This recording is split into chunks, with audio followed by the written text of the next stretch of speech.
ময়মনসিংহে আসন্ন এসএসসি ও সমমানের পরীক্ষাকে সামনে রেখে কেন্দ্র সচিবদের সঙ্গে আয়োজিত এক মতবিনিময় সভায় শিক্ষামন্ত্রী ও কিছু শিক্ষকের আচরণকে ঘিরে উত্তেজনা সৃষ্টি হয়েছে। এ ঘটনায় ক্ষুব্ধ হয়ে সাংবাদিকরা অনুষ্ঠান বর্জনের ঘোষণা দেন। সোমবার দুপুরে নগরের টাউন হল তারেক স্মৃতি অডিটোরিয়ামে এ সভার আয়োজন করা হয়। অনুষ্ঠানে প্রধান অতিথির বক্তব্য রাখেন শিক্ষামন্ত্রী ডক্টর আ.ন.ম এহসানুল হক মিলন।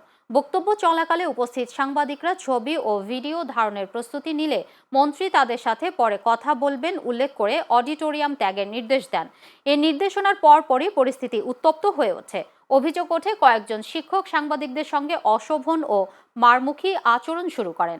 পরে শিক্ষামন্ত্রী নিজেও মঞ্চ থেকে নেমে এসে গণমাধ্যম কর্মীদের ভিডিও ধারণ না করার জন্য বলেন। এ ঘটনার প্রতিবাদে ইলেকট্রনিক ও প্রিন্ট মিডিয়ার সাংবাদিকরা তীব্র নিন্দা জানান।